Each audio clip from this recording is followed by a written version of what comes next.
'Tis the season to shine with H&M. Discover the holiday collection and find fashionable pieces for your wardrobe or for under the tree. Get inspired and dazzle with this year's glam. From tuxedo styles, bow detailed pieces, impressive prints, and more. From unforgettable looks to unforgettable gifts. With fashion finds to home decor, find it all at H&M. Treat your loved ones and yourself this season. Shop in-store or at hm.com. Apple Card is the credit card created by Apple. You earn 3% daily cash back up front when you use it to buy a new iPhone 15, AirPods, or any products at Apple.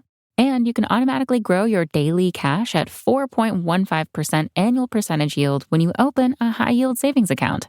Apply for Apple Card in the Wallet app on iPhone. Apple Card subject to credit approval. Savings is available to Apple Card owners subject to eligibility. Savings accounts by Goldman Sachs Bank USA, member FDIC. Terms apply. Saturday. Christmas comes early. Unbelievable! Welcome to this incredible scene. Bills. To the end zone! Chargers. It's a touchdown! An exclusive NFL game. That's fantastic! Live in primetime.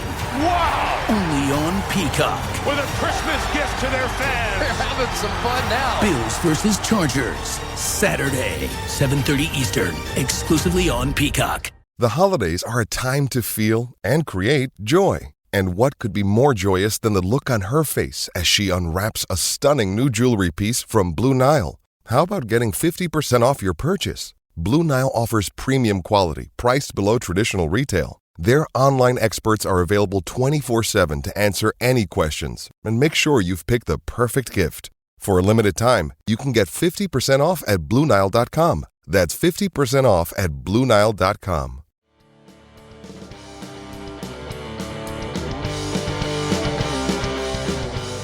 We had a game against Salt Lake. Don't remember what year. After 1 minute, Begeman went after Roger, and he got him bad.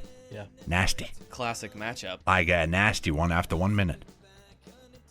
And Roger went up to Kyle Begeman and told him, and I heard it, if you have more than one touch on the ball the rest of this game here, I'm going to end your career. For 89th minute plus overtime, Kyle Begeman played with one touch.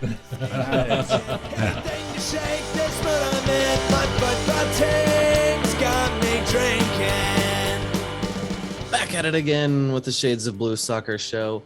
My name is Cody Bradley. Thad Bell, Robert Russert, David Greenwald, and Chad Smith are here. We are, all of us make up part of, a majority of, the Blue Testament, SB Nation's The Blue Testament. We are fresh off another disappointing result for Sporting KC, a 0-0 draw with the Columbus Crew.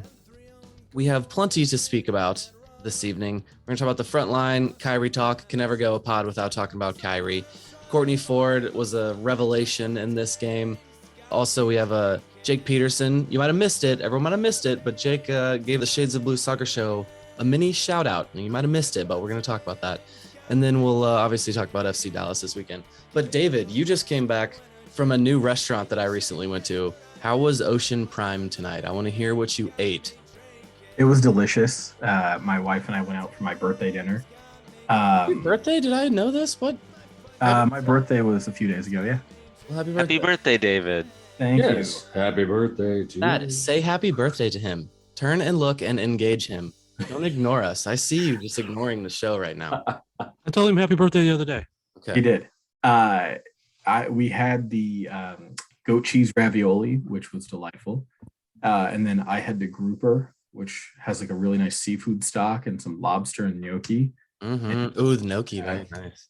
My wife had a steak with black truffle butter and a lobster tail. Wow. That's just great stuff. When I went Just there, as many cocktails as necessary to have some hot takes tonight.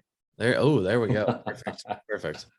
When I went there, I obviously don't eat at nice restaurants like that. This is Ocean Prime. It just opened up on the plaza. It's a cool spot. But we sat down with this group, and like any restaurant ever, we were offered water, except this guy says, "Could I interest you in some house chilled water?" And like, again, like every restaurant I've ever been offered I've ever been at, they offer you water when you sit down. I was about to say yes. And luckily there was one of the girls that we were with, more classy than the rest of us, said, tap water will be fine. Thank you. And I was like, right there, I was like, Mary, did you just save the table probably $20 by doing that? What could house chilled water possibly be as opposed to outside chilled? It comes out of their fridge. That's where it comes from? Yeah. So the options for us tonight were the house chilled, bottled sparkling water or bottled flat water. And you went bottled flat because this is America. We went house chilled. Oh. Because as I learned in Europe, paying for bottled water is dumb. Okay. So yeah, Very right. expensive. If you're gonna pay for water, then you might as well pay for house chilled, is what you're saying. Right.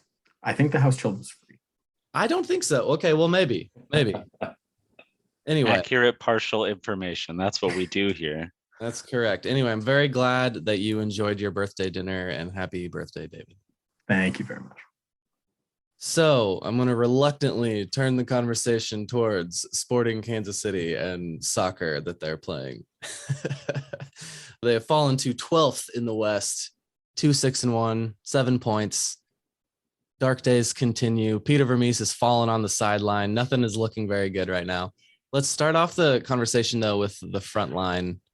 I guess we'll start off with Khiry, but I want to talk about Daniel, too. If you forgot Daniel has been on the field the last couple games, then I don't blame you. But we're going to talk about Khiry. So this has to have been the end, right? He cannot start another game. We said this last week, but he cannot start another game, right, Robert? I thought he had a decent game for Khiry standards, but I think one of the problems is that he takes up the space for other guys too much. He's in the same spaces they're in. I think it's a big part of the problem. But I think he had a decent game, actually. I mean, come on, that header was a nice header. It was a nice header right at the keeper. That header right at the keeper probably got him like 6 more starts, right? Like you guys would put it inside the post. Come on. No, he looked. Oh God, I'm not a professional soccer player. No. I'd miss it. That'd be awful. Khiry has the look, has always had the look. And that was, if he was an actor in a movie, that was the most perfectly scripted, acrobatic looking header, except they just would have had to change that it went actually towards the post instead of the keeper. Hey, the keeper had to move, man. He made a decent save on it. No, I know. It was fine. And I stood up and screamed thinking that was finally his moment that he needed to get going. And it was not, unfortunately. I can't believe I'm defending Khiry here. Come on. I was saying who had I'm not a gambling man, but like who had the prop bet on first shot on goal in the game being off a Khiry Shelton header? Like that thing had to pay like 10,000 to 1 or something crazy. Cheese bro had it. So I do want to defend Khiry a little bit. I don't know that there's another player who'd be doing much better with the service that Kyrie's getting. That's fair. We're not getting a lot of balls in the box for him. I'm not sure that crosses are really his strength anyway, but he's having to drop into the midfield to receive the ball. And, Columbus was playing a pretty deep block. And so he receives the ball in pretty tight space. And then a lot of those were passes back, but there's not really a lot of space for him to turn and run at anybody. Again, I don't know how well he would have done if he had that opportunity anyway, but it's not like Columbus was giving him a ton of space to like turn and be dangerous. True. And could I counter and say, I mean, I know, David, you're just trying to be nice, and I don't think you really like deeply want to defend Shelton by any means, but is it possible that his teammates don't believe that he will not turn the ball over, so therefore they don't pass him the ball as much? Like his job is not to receive the ball or touch the ball, but to make these magical runs and do these things that he does that I think I'm hearing creates space for other players. But I mean, obviously a little bit of this is going to be on the other guys too. They're not scoring either, right? And they scored with him doing the exact same stuff, presumably in seasons past. But I just think they maybe don't trust to give him the ball. You can always look at those passing charts on MLSsoccer.com, and there's always like a disconnect. Like he's not getting passes, don't come to him, and like maybe they just don't trust him. I don't know. I will defend Khiry as I generally always have. I know I started this off kind of talking shit, but I've been a long supporter of his. And the point about service is very good. I don't know that Vujnovic would be able to do much better. I guess my point there, well, let me get back up. So they mentioned on this broadcast, or maybe it was the last broadcast, that Khiry needs time to get going. They referenced some stat about the second half of the season. After playing X number of games, then he got on a roll and started scoring goals. So there's that argument of why Peter Vermes is still rolling with him. And then yes, that there's been weak service. So you maybe can't expect him to score too many goals. But my thing with Vujnovic is we went out and got the striker. I want to see him get some consistent time. Like I don't know why we would ever expect him to come off the bench in a league he's only appeared in a few times and try to get into form and start banging in goals like that. If it's not working with Khiry, which was the excuse, he's not scoring goals, but the team is winning. If the team's not winning with Khiry out there, then I would like to see Vujnovic get some regular time out there, and maybe he can get it in a rhythm and get things going. Yeah, I mean, to go back just a little bit, I was surprised to not see Vujnovic come in either, but there were a couple of instances in the game. Johnny Russell made a run across the back line where there was space when the ball was on the left wing. He didn't get the ball. He was visibly frustrated by the fact that he didn't get the ball. Remy Voltaire's PK call that should have been called was a run between the back line. There was space. He made a run between the back line and the ball was played. Peter always says the run initiates the pass. Khiry doesn't make those type of runs between the center backs or to the wings. He's constantly, when I see him, jogging into position to do whatever. He doesn't seem to be as intentional as he needs to be as far as making those type of runs. So those are some things I saw. But yes, Vujnovic should have come in, and he didn't. He was going to, but I guess Roger's injury negated that. So he's not always jogging because they clocked him at the fastest speed of anyone. And yeah, but that was a different context, though. Zusi had the fastest speed. By the end of the game, they showed the graphic again. And I was like, clearly these graphics are broken. Like, no offense to Graham Zusi, but I mean, speed. Not 22 point something miles per hour. Yeah, it was something wild. 21 or 22 point something. Yeah. Robert, I didn't even entirely disagree with you there. He does seem to be jogging to get into place on the offensive end, but he does run balls down to create pressure on a keeper. That seems to be Kyrie's favorite thing in the world is chugging down the keeper. That's when he hit his top speed for sure. That's because he's a dutiful servant and does what Vermes tells him to do, and he gets playing time as a result. The whole sub thing, going back to Vujnovic, like you were saying, maybe the Espinoza injury changed things or whatever, but Hernandez and Vujnovic were both standing there with their jerseys on, ready to come onto the pitch, and then all of a sudden they just put Hernandez in, and I was like, "What? Why not?"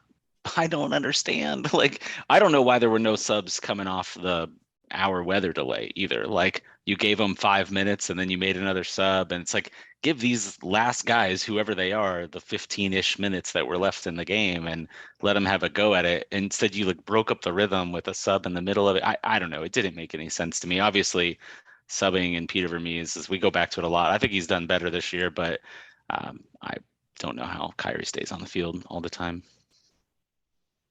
Thad, your thoughts? I was going to say the same thing.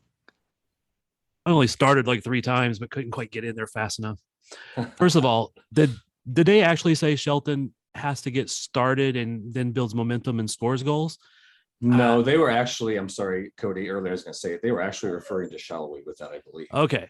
Because, that's obviously not true because he doesn't, love Khiry at times, but he doesn't ever get on a roll scoring goals. It's not. He does have speed, but he needs to be in the right spot to use that speed. When he's just hauling ass downfield after chasing after ball, he has speed.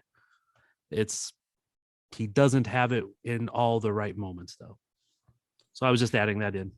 That's why his best position is on the wing, when you can dump the ball into the channel and let him run it down. Playing between 2 center backs does not utilize his strength and his speed properly. Which is odd because he is supposed to be strong, and he is strong, but he doesn't utilize it in the most physical way that he possibly could. in the comment section, somebody said, yeah, it takes Khiry a while to build his speed up. He's not an immediately quick burst speed type of guy. Yeah, I mean, look at the size of him. It's very horse-like. Yeah. Yeah, take him a minute to get going. Well, so Robert, I was going to interrupt you again just for fun on that one. So Cody, speaking of horses, do you want to talk about your guy Logan Ndenbe and his majestic calves? Yes, I do. And I was going to stop talking about his calves on the show as a joke here, but then Jacob Peterson low-key mentioned it. It was Logan's name was brought up. There was a small silence. No one was saying anything, and then Jake just goes, "Did you see his calves though? Like, he's got nice calves though, right?" I love it. But why does he have holes in his socks?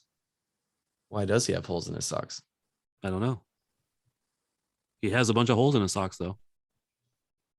We should ask Kit Man. These aren't the true socks dot things on the back of his socks. No. They look like Swiss cheese. What? This is an investigation. Elaborate on what you're describing here, Thad. There was holes in his socks. Like you could see through to skin, or you could see through to the other socks, or you could see through to the shin guards. Well, he took a couple nasty. I was going to say seething into a couple nasty tackles. I thought what you were saying was he was getting cleated, and that's why there were holes in his socks or something. I actually have no idea, but they're all over. Like it. You ever see the Charlie Brown Christmas the Charlie Brown Halloween where there's the ghost that has the holes all over? You know, that's Charlie Brown, right? Like has the holes all over instead of just. That's what it looked like. Well, clearly they don't have socks big enough for his calves. I mean, that's the problem. So when he pulls them up on the calves, they just stress and rip open. Okay. Logan has been a bright spot, obviously, right? And, actually, I did misspeak. I was thinking of Kortne Ford when I was meaning to say that, though. I was actually just looking at something about Kortne Ford while you guys were talking, so I went the wrong direction. Kortne Ford. Well, defenders. We'll get to Kortne. So, Cody, you don't read the site very often, and you don't very often. But could you do like a top 5 KC Cavs power ranking article for us? Wait, whose Cavs? Yeah, who ranked the Cavs from best to worst of MLS Cavs or sporting? Look, I don't want to be too ambitious with your first article back. Let's just the team. What the? I wrote a recap not long ago, didn't I? I wrote the first recap of the season, guys. We're 9 games in. That was in February. God damn it. It was probably a preseason game. He writes all these summaries of these podcasts, though. Come on. Yeah, there we go. Boom. Yeah, those are like 200-word articles, guys. Rub it around. Actually, they're a minimum of 150. Our back end tells us you have to put it at least 150, or it won't get put into enough feeds and stuff. So it won't go to Google News and Apple News, right? Yeah. Okay. Let's talk about Daniel Salloi, gentlemen. Little brother. Where has little brother been? So I guess that was my mistake. The stat about second half of season goals was about Daniel Salloi. Yeah. So how many more games do we need to play before Daniel can get going here? Wasn't this the question back a couple of seasons ago? Don't bring it up. Or should we bring it up? Should we bring it up as a means of like, if we just talk about it, then it'll jinx the jinx. Well, I think this is the first match where he didn't have one that hit the post or one that came really close. Yeah, like you said, Cody, he was invisible for much of this match. I felt the same way. Is that stat even true, though? I mean, they didn't carry us to the first half of last year. Yes. And Johnny started second half. Yes. Yeah. I don't know what they're talking about. Yeah, I mean, if you look at, what was it, 2019, where he had his awful season where it was just like everything was so close, but nothing went. That's how the beginning of this season felt, right? Like he did score in the opener, right? But then since then, he's posts, crossbars, unlikely saves by Joe Willis with his foot, like just crazy stuff that's happening that's cutting those off. But it kind of feels like 2019 all over again right now. He just I don't know if he's got the yips, but I mean, no one's getting any good shots off, really. right? Johnny Russell's the only one really creating anything, or Remy's the only one scoring goals. So, I mean, come on, guys. We got our bigger first problems. shot on goal at the end of the first half, and we dominated possession 69%. I mean, what does that tell you, right? What does that tell us? I feel like they're always looking for the perfect shot, right? And it's not, sometimes you just got to kick them at the net and see what happens. See if there's a rebound, see if something happens. Well, why are we trying to make the perfect pass and then we turn it over and then there's no shot at all? So I don't disagree with you, Chad, but isn't this a kind of a discussion about the evolution of the game? Didn't we decide at some point that shots from outside the box are just incredibly low percentage shots and that's why they don't take them anymore? Like I think that the point of what you're saying is, you know, we're annoyed that we're waiting for a perfect shot, but I think the idea there is you move the ball around and you wait for a better chance and then score. But I think that I think when you're talking about that, you're talking about Pep Guardiola's team and not Peter Vermes's team in MLS and 12th place of MLS. At a certain point, you do have to just, you got to do whatever it takes, right? Can I do a little introduction for David here? So when you start, Roger Espinoza, Uri Roussel, and who was that other midfielder out there playing? Remy Voltaire. You don't get a whole lot of creativity out of the midfield, do you, David? Was that a shot at Remy? I'm sorry, David. Was that a shot at Remy, or did you legitimately just for a second forget the third? I just for a second forgot. Okay. Because I think Remy's been fine this year. Okay. Anyway. Yeah. Go on. But David, go ahead, please. Leading goal scorer. Yeah. So thanks, Robert.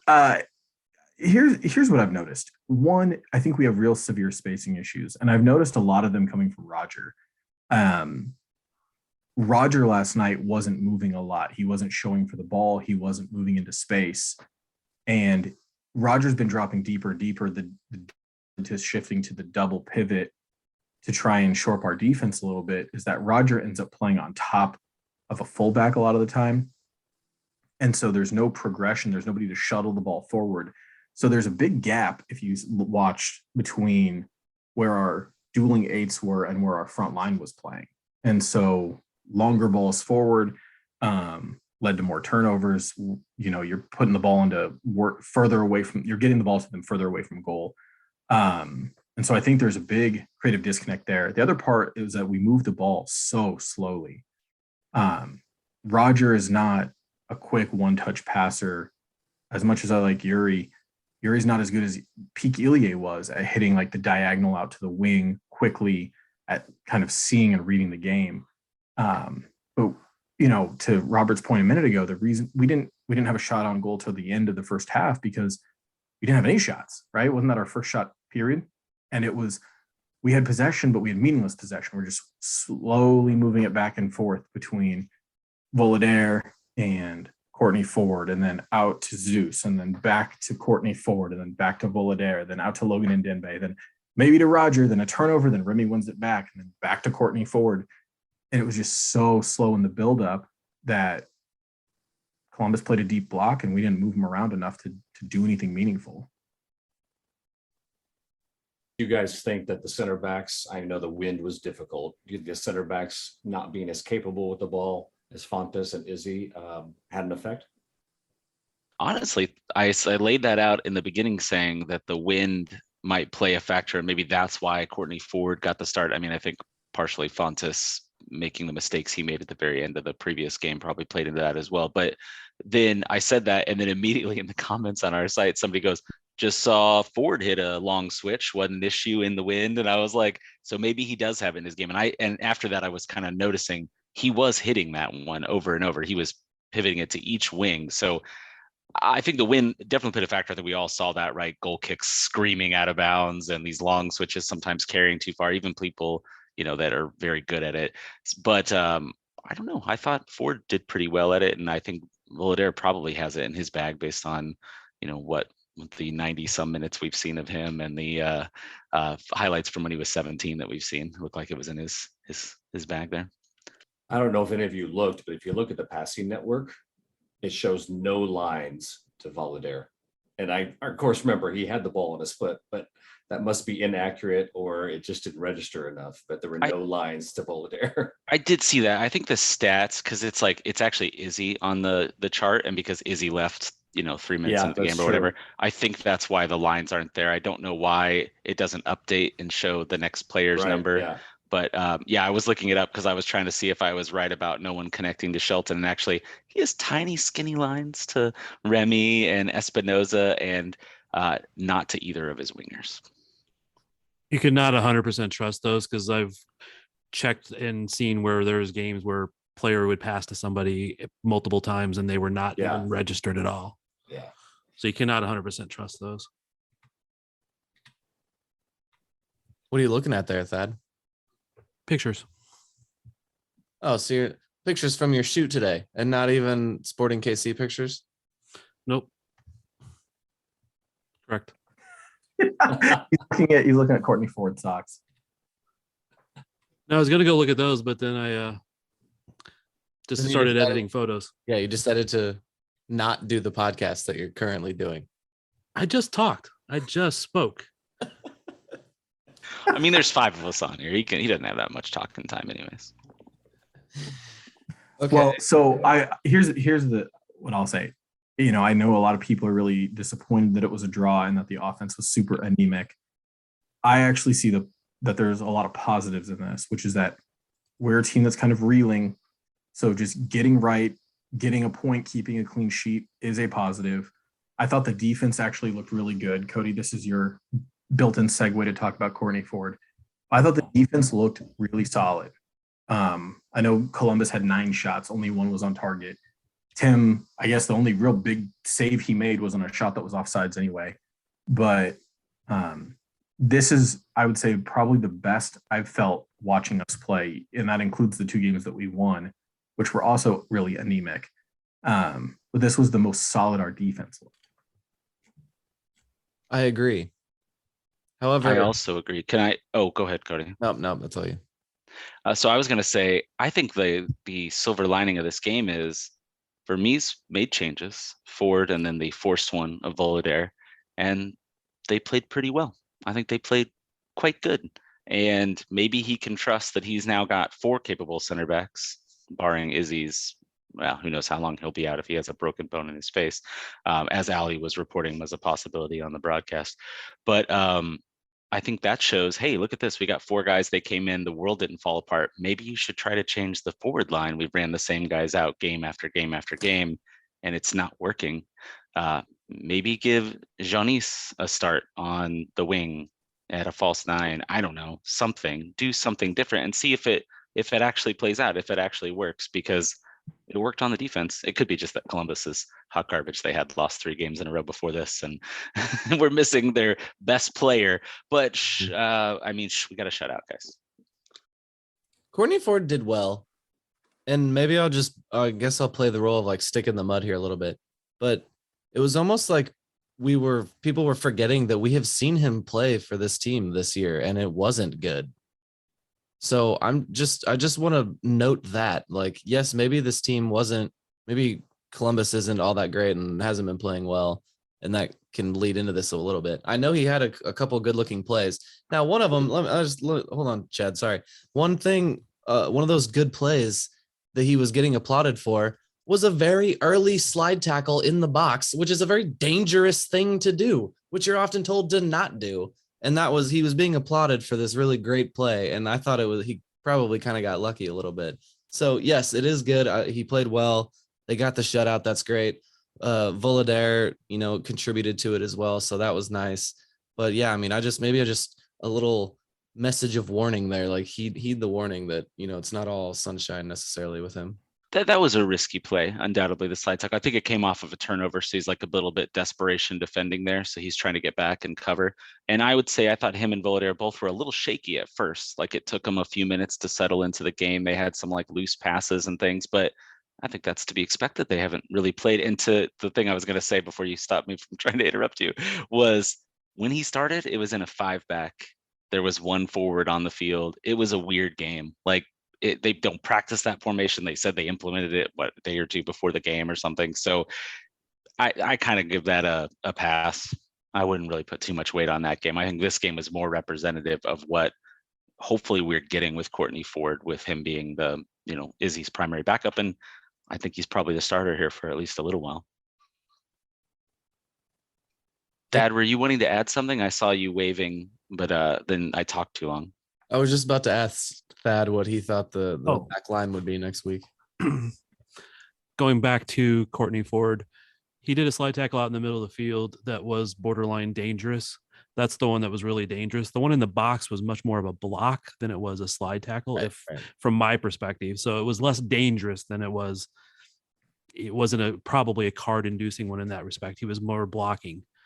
The one that was out in the middle of the field, though, I could show you a photo that, I know this is a audio medium, but I could show you a photo that makes it look like he totally deserves a red card.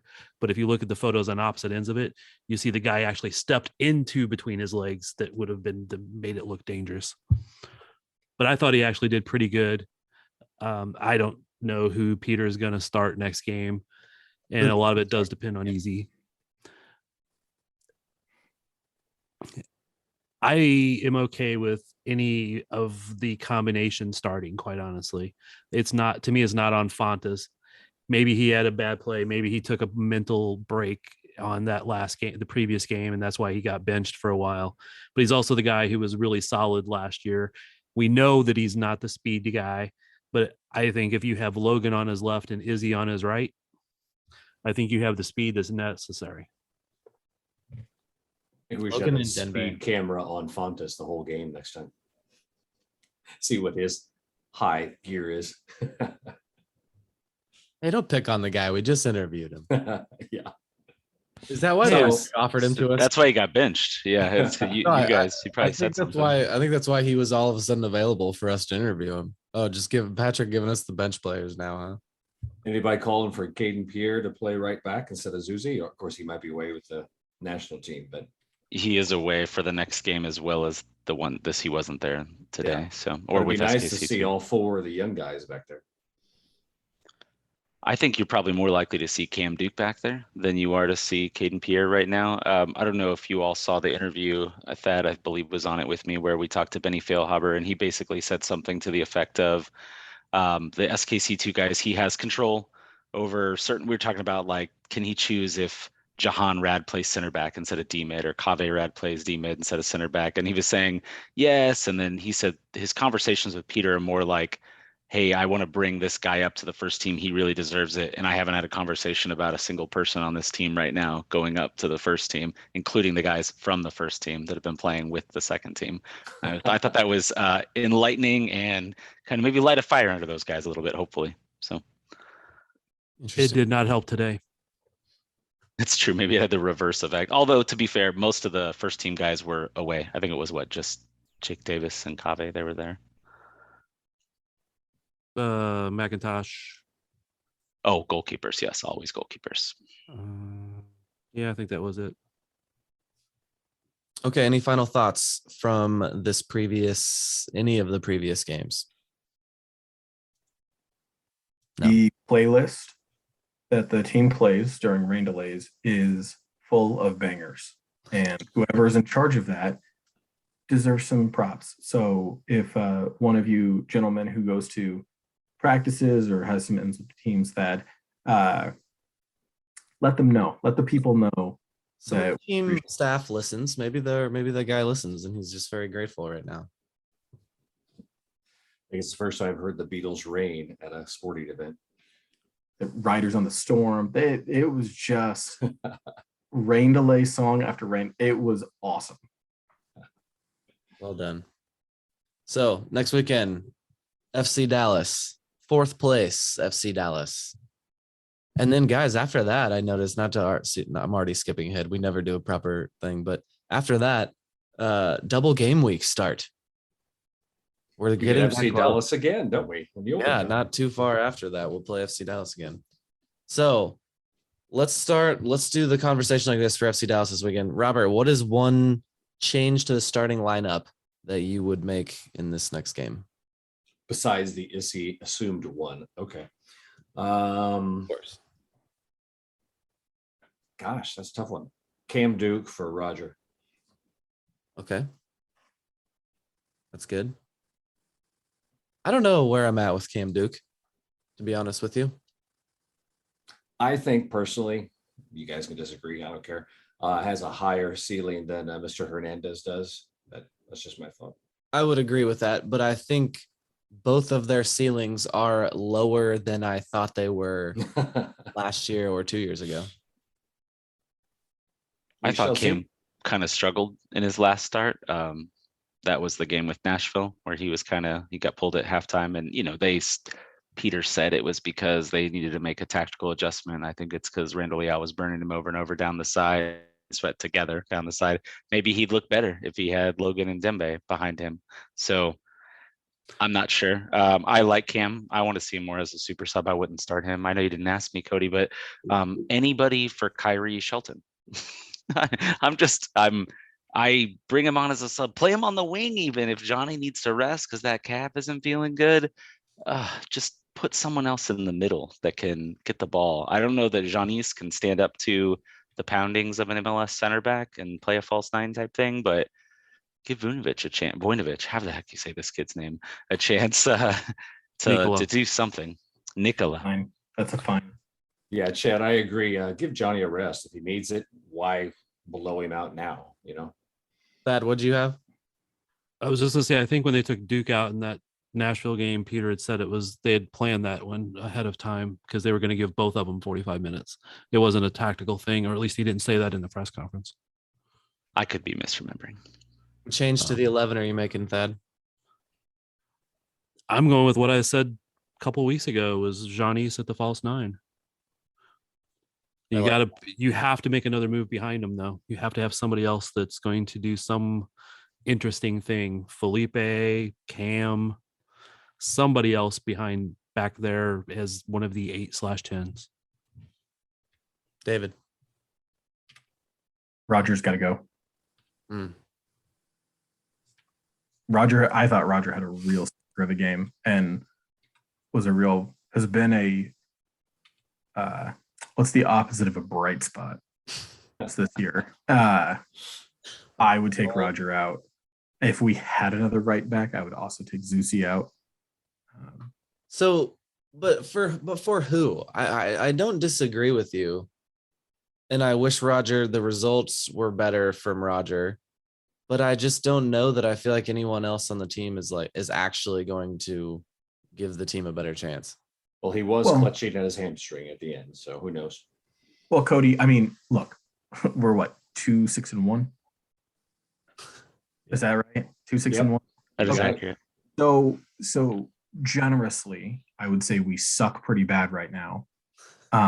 So do you want to suck with the 36-year-old midfielder whose performances have been declining, or would you rather lose with the 22-year-old who might have some upside? If we're going to lose either way, I'd rather get minutes for Duke and for Felipe and for Janice. That's why I wanted a backup right back. I would love to see somebody who would actually play, take some minutes off of Zeus. Okay, but if someone would just score a goal or two a game, then we could survive with Roger like this, and we would be actually winning a couple games. And it wouldn't just be losing and let's play all the young kids and throw in the towel. Somebody might score a goal if somebody in the midfield gets up a better pass. And around we go. See, and then honestly, I watched people argue on different social media that, the back line is broken, the midfield is broken, the front line is broken. You know what? All of them are broken. Yeah. All of them have a problem right now. Every single line has a problem. And actually, the defensive line is probably the least of the problems at the moment because they're better when the midfield and the forward line is better. Yeah. Is Zusi the problem on the back line for you then? No. Oh, okay. I don't really have a major problem with the back line. Like the center backs play any of the four guys that we've talked about. Anybody other than Kabe at this point, he needs to get a little confidence and experience going again. Bit more rad. More Logan. I would say definitely Logan. Yeah, I ignored your joke. I mean, it'll never happen because we play the 4-3-3 no matter what. But I wouldn't mind seeing a 3-man back line and having Ndenbe and Cam Duke play as wingbacks. Okay. I think that would help us on offense, but having 3 across the back and then 2 guys with some pace would help us recover in those transition moments. It would allow Fontes to play like a sweeper position and, with Ford and Voloder on either side. That would be my tactical choice right now. But the team does not pay me to make these decisions. Although in all fairness to me, I could gesture wildly on the sideline and not fall over. I don't know. You put those dress shoes on, you get on that turf. You never know. That's why you turf shoes. The dress shoes that's a rookie move. He's very well dressed, but turf shoes. He's also had about 1 million minutes there doing that exact motion. So if he falls in 1 2-second period of those 1 million minutes, I will not have the slander of talking about Peter Vermes' fashion choices as a rookie move. Pete knows how to dress. Dapper Pete. That's one of my first questions whenever we land this interview with him eventually is who buys his clothes, and if it's him, where does he get them? I hope to see this as the Tuesday talk this week. Was he yelling at Uri on this play? And then Uri got subbed out a few minutes later when he fell. He was really upset with someone. So upset it made him do a 360 and then he fell. And I thought he was yelling at Uri on this play, who was then subbed out a couple minutes later. Would he have been subbed out if Peter wasn't so mad that he fell over afterwards? I don't know. It was a little bit of embarrassment there. Was like, well, I was so mad. Now I got to sub him out to make up for this. I don't know. I hate to early sub. I hate to be practical though, but I think Uri just hasn't played much, so he doesn't have 90 minutes in his legs yet. That's probably all that was. I imagine it was a pre-planned thing. He got 45 the last time he played. Get him a little more this time. Work his way up. I just assume he was yelling at the ref, Fotis Bazakos, because that guy had a garbage game. We basically didn't talk about that. Should we talk about it? Yes, we should. And here's the thing. And I'm going to apologize in advance to Robert, but hey, I have reevaluated it. There's a bus coming and I'm throwing you in front of it as hard as I can. I've reevaluated, man. Give me a chance. I saw it live. I sit right next to each other. Robert and I sit 2 rows behind Robert. And when we saw each other in the concourse at halftime, he said, "What did you think about the penalty shout?" And I said, 100% a penalty. And Robert said, "I disagree. It would have been so soft." I've watched that play. Do I get a chance to respond? No, of course. But I've watched that play both live and then the replay on TV from different angles. Pen. What world is that not a goddamn penalty kick? Pen. Okay, do I get to respond now? So I was looking at the upper body portion of it. I didn't get to see the whole picture. When I saw the replay, clearly the feet, it's clearly a penalty. I was focused on the upper body part of it. And he didn't ram into his back like you said. So I'm going to bring that point out with his shoulder. That was shoulder to shoulder. I agree. It was shoulder to shoulder. Do you think Soren Stoica the VAR was so tied up in looking at the arms and the shoulders and that he just forgot to look at the fact that he tripped him with his feet? How do you not call the ref over to look at that? That's insane. Okay. I get Fotis not seeing that play. That obviously he made some other plays I don't agree with, but because he's just a terrible ref. So yeah, I knew when I saw his name, I was like, great. It's there's a few you see him, Marufo. Oh, you just know it's Toledo. It's gonna be a bad day. Here's the thing, though. And I think this gets lost is that the ref doesn't have to go check. Nope. VAR. He can get flagged by the VAR. Soren Stoica could have said, "Hey, take a look. I think you got it wrong." And Bazakos could have just called him off and said, "I saw it. I'm not changing my mind." He could have told him what he thought he saw, and then Photo said, "No, that wasn't enough." So we don't know. And hopefully we do find that out at some point. And I do think the pool reporter should have asked that question, but they did not. I'm looking forward to the apology from the professional referees organization on like Wednesday saying, "Oh, sorry, we got it wrong. Fucked you over, but oh well." At least An it wasn't a egregious playoff mistake. Guys, we never talked about how Khiry posted online about referee bullshit and never got fined for it. He got away with that. Or maybe they just don't tell us. Game. Right. No, they No, do, they. though. I think they usually put that in the disciplinary report, don't they? Peter Vermes and that's two sporting players have openly, publicly criticized the referee and gotten away with it. Peter did that a couple of years ago, and both times it was because they were right. That the referee, they know they couldn't fine him because they were correct in their. No, he's gotten fined for being correct. It's just how far over the line you go. Yeah. And like this game, I asked what he saw on the penalty shout, and absolutely penalty. And he kept going, and I actually had the microphone still in my hand. I was going to ask a second question. Every time I raised it back up to my lips, he got fired back up again. I just like lower it back down. He'd go for another 10 seconds, 20 seconds. I'd start again. He'd go again. So he had a nice rant on him. Then how about that prolonged step on Rogers' foot by, I don't know who it was. I don't even think there was a foul called on that. That was a missed call as well. Agreed. He got right on the Achilles. Nothing. That was my thing. No foul on that play. No foul on the Voltaire play. Oh, I just got to say Remy. I have so many fines today. And then EC got a concussion and maybe got his face broken. I guess that's a 50-50 ball, but like you were late and you're responsible for your weapons. You headed the man in the side of the face. Some guy came at me on Twitter saying that Izzy targeted this guy. And I was like, the guy that broke his facial bone, possibly? Like, come on, what are you talking about? He targeted him. Yeah, Izzy gets the ball and the guy just goes right through Izzy's head with his.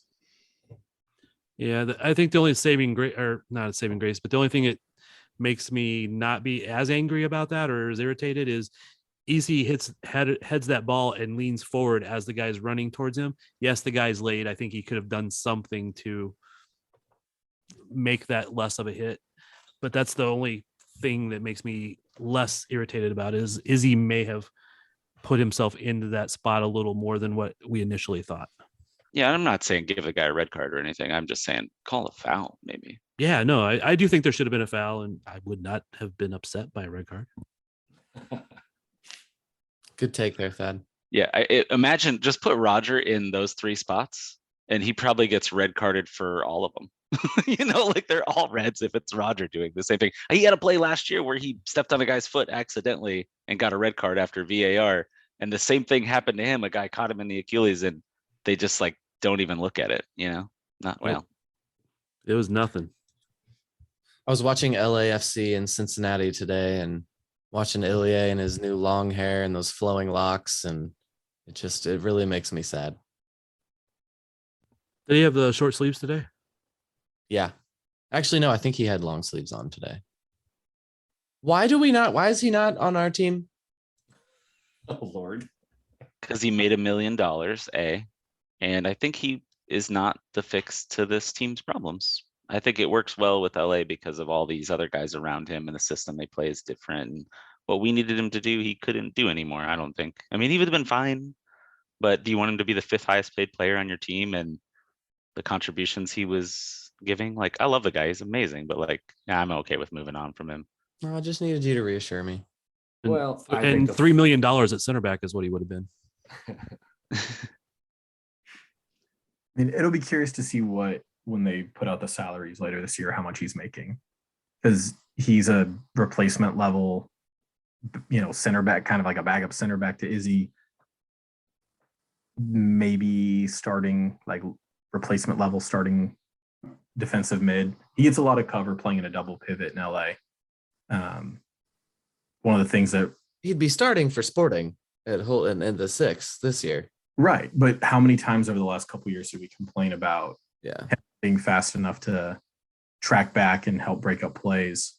I mean, I wish he was still here, but I think a lot of it depends on like what the budget hit would be. I just miss him. But without looking at the budget, sorry, Robert. You're fine. Go ahead. Without looking at the budget aspect of it, if he was here, you notice we are starting to play the double pivot more often now when Yuri isn't out there. So having Ilya at the double pivot, maybe even with Yuri, and having, again, it's the speed around players. You can have a slow player if you have speed around them to cover for them when necessary. Having Izzy, Ford, Voloder, Logan, etc., having that other speed behind him or some other speed in the midfield would make up for a lot of his ills that we were, a lot of his shortcomings that we were complaining about over the last couple of years. I would still love to have the guy on the team. Wonderful human being. Well, the reason it works for LAFC is because he has Kellen Acosta next to him. So do we chalk some of that up to our failure of Sporting Kansas City's to not get somebody next to Ilya that would highlight Ilya's strengths? Maybe. Roster construction. See, look at us. We're not some echo chamber. We criticize this team. I had to draw it out of Thad that one time, but he did openly criticize Vermes' roster construction once. Okay, gents. More than once. Yeah, come on. That's not fair. No, I know. I'm just reminding our listeners that we're not overtly optimistic all the time. And see, hey, I am optimistic, but I'm also realistic. I'll give you an optimistic stat. Of our shots and our 0.03 expected goals, only one of those shots came from the run of play. Other two are from set pieces. I thought that doesn't feel optimistic. Yeah, that was really dark. I was being sarcastic. Okay, I will. Someone bring us up so I can end this show properly. Goal is tied for second most goals in our team. I will give some optimism. It has not been a good start to the year, obviously, but it is a long season. And if you look at the teams that are around us, we have 7 points from 9 games. We're in 26th overall in the single table. The New England Revolution, who won the Supporters' Shield, 7 points from 8 games. Seattle, 7 points from 7 games. Colorado, who won the West last year, 9 points from 8 games. And NYCFC, the reigning champions, 10 points from 7 games. No, none of those teams are killing it right now, but they're all going to, at least most of them are going to make the playoffs and do something.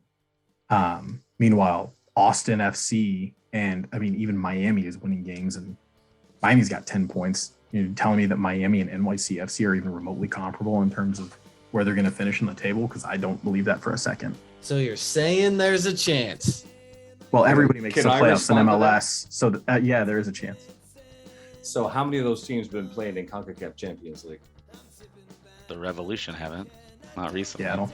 Yeah. The Revolution did play the CONCACAF Champions Well, not recently. They got knocked out pretty darn early. That's what I mean, though. Yeah, but they were in it. Seattle's the only one who made a deep run. Guys, I'm gonna die if Seattle wins the CCL. I'm gonna die. I thought I wanted MLS team to do it, but I don't. I don't either. When everyone says, "Oh, it'll be good for the league if one of the league teams wins," I go, "No, I want Sporting to win it, or I want none of these. I want the Mexican teams to beat them every time." No, there are MLS teams I want to win it. I don't want Seattle to win it, and I don't want anyone from Seattle to hear me saying this. I don't want a Seattle fan to have the satisfaction to hear me be so salty about it. But I do not want them to win this tournament.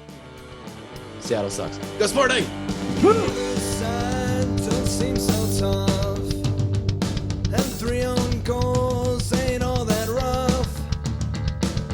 Skipper has just been sent off. Supporters strong and all gone soft. My football team's got me drinking. My football team's got me drinking. My football team's got me drinking. Give me beer or whiskey, wine or gin.